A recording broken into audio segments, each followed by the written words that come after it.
What's going on, y'all? Welcome back to OTB. T-Bob, Jake, Mario, and Danny hanging out with you. About to get in touch with Julie Boudwin right now. Yeah, look, again, we showed those 101s, and somebody said, even T-Bob could do better than that guy in the last clip. Well, that's not true. Drake Nevis whooped my ass way harder than that. And the other thing is, 101s, if we're talking about wide receivers and DBs, it is incredibly slanted towards wide receivers. If we're talking about O-line versus D-line, it's incredibly slanted towards the D-line. It's just the nature of the beast. All right, let's talk to someone, though, who saw it in person. Our girl, Julie Boudwin, you know her from Tiger Details. She is the absolute best. If you're not following on Twitter, you absolutely need to be. It was great follow throughout the weekend this weekend. Eyes on the prize. That's where we played our video from, at Julie_Boudwin on Twitter. Julie, what's going on? How you feeling today? It's today Monday. Good morning, guys. It was a long weekend. Okay, so you were grinding a whole weekend long watching this huge camp. As you tweet, over 770 kids at that camp. Who were the big names? Who made waves? Who should Tiger fans be talking about today? Well, I was kind of listening in before I joined in, and I think you mentioned a lot of them.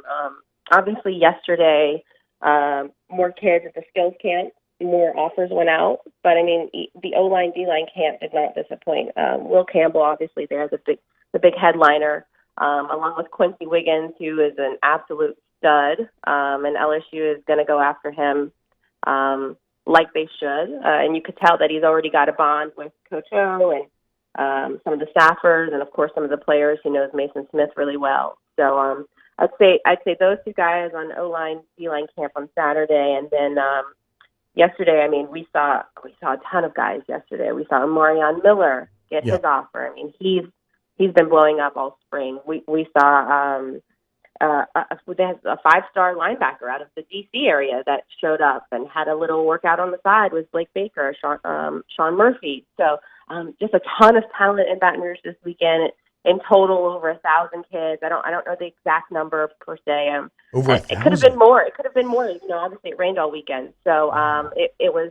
The staff did an incredible job. I don't know how they pulled this whole weekend off with the rain and getting everybody. I mean, everything was pretty much in the facility, because of the weather. So it was a good first camp weekend, I'd say. Jill, I'm always curious when these camps happen. Like, who was like the alpha? Like, who was the guy walking around that everybody was kind of following, and the guy that you could tell, okay, this guy's got the mentality to be able to come in and play wherever he ends up playing college football? Probably yesterday, I'd say another LSU commitment, Jake Johnson, the tight end. Yeah. Obviously, Max's younger brother. He is as good as advertised. I mean, and you can tell that he has a connection with Walker Howard already. During the 7-on-7 portion, I think Walker looked his way maybe 80% of the time. I mean, and why not? Jake was open. Whether he was covered or not, he was getting the ball. So Jake was really impressive, probably the best offensive player, in my opinion, yesterday. With Terrence Welch, another LSU commitment out of the Lafayette area, cornerback, he was really special. He was the best defensive player there yesterday. So those two yesterday, and then, like I said, on Saturday, it was definitely Will Campbell and Quency Wiggins. Yeah, some potential awkwardness down the road with Max and Walker both competing for Max's brother's attention there. Who will he choose? Who will he give the rose to? I guess only time will tell. You mentioned Omarion Miller from North Caddo, and he's a name to look out for. 2023 guy, 6'2", 196, the top 250 recruit in the country, number 9 recruit in Louisiana. So he's actually, his head coach, Reagan Smith, coached Terrence Marshall as well. Terrence Marshall, and he actually said that what he thinks that Omarion's ceiling is potentially higher than even that of Marshall. Yes, he said that yesterday. And he knows Terrence well. He saw him, in North Louisiana growing up and watching his high school days, and obviously knows what he did at LSU. Yeah, Omarion is special. He's a freak athlete, can jump out of the building. And I think LSU just wanted to see what he was going to do at camp. I mean, obviously they had been talking to him. He's got a couple offers from Mississippi State, Miami. He really just started taking off this spring. He joined the Bootleggers, the 7-on-7 squad, and kind of really took off. If you put the ball anywhere in his vicinity, he's going to go up and get it. He made an incredible catch yesterday that, if I'm not mistaken, I'd have to go back and ask his coach. But from what I hear, it sounds like after this catch that he kind of hangs in the air and grabs the ball. I think Coach O offered him right after that, like in the middle of camp, which is kind of unheard of. Yeah, we just played it from, I think it might have been your video from yesterday or from this weekend, and it is it's a sight to behold. It's a hell of a play. Yeah. Julie, who's this cat? Mabry Metauer, the Texas Lawrence looking dude. He looks like a Texas version of Trevor Lawrence. Trevor Lawrence? Yeah, 2024 QB. What's the word on him? I honestly had not heard of him until yesterday. He does look like Trevor Lawrence a little bit, and I didn't realize that that picture and that tweet was going to kind of go viral in the sense of there was more chatter in the tweet about, is that Trevor Lawrence kind of stuff than Mabry. But he's 2024 out of Texas. He came in with a group of his 7-on-7 teammates. He plays for the Texas Fury team, I think, right out of Houston.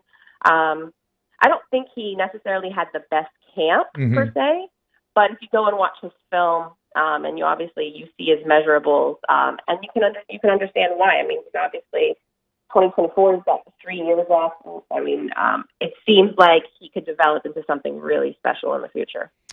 Julie, we always kind of look at, what the class looks like for Louisiana first, obviously, because of the talent that this state always has, and LSU always wants to win the state and put a fence around it, all those old cliches.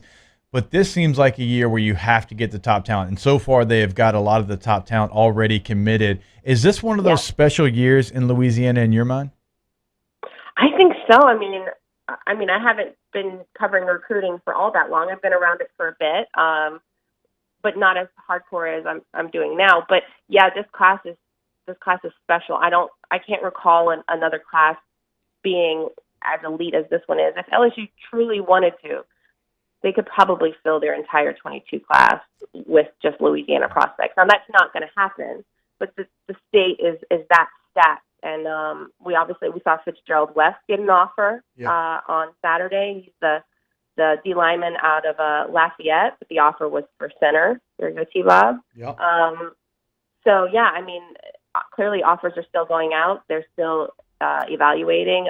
Landon Ivietta out of Mandeville yesterday, he got a lot of attention in the afternoon session. An offer didn't happen, but I think they want to see. I think they want to see him again in a few weeks at another camp. So I don't think they're done by any means. Especially, you bring some new coaches in, and maybe your board shifts, and you get to see all these players for the first time in over a year, and things might look a little different in a few weeks. Julie, okay, last one here, about a minute. The number one goal of the 2022 class to me seems to be restocking the offensive line and really like knocking that position group out of the park. How do you feel they're doing that just thus far? Well, I think we're gonna see a lot of movement in the future. Obviously, Brad Davis is brought in. They have a new analyst, Lee Grimes. They brought in offensive line analyst, and I guess we'll have to see exactly what their board looks like now.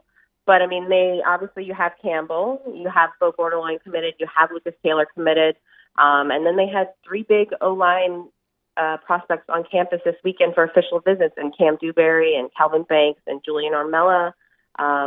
And they do have another, this upcoming weekend, there's a 7-on-7 and an O-line portion of that 7-on-7 camp. So we'll see who else comes out. But I do think, I think we'll see things kind of play out in the next few weeks, especially once these new coaches get to figure out what their board's going to look like. They've seen these kids in person. They have some relationships with these kids. So I think they're in a good spot with some of those big names that were on officials this weekend. Shout out to our girl, Julie Boudwin, at Julie_Boudwin. That's Julie. She works with Tiger Details on the Rivals Network. She is the best. Go check out her work. An excellent follow on Twitter if you're into any recruiting from Louisiana. Julie, thank you so much. Thanks, guys. Have a good week. Great boots on the ground perspective from our girl, Julie. All right, closing up hour number 2 of OTB next. Keep it locked.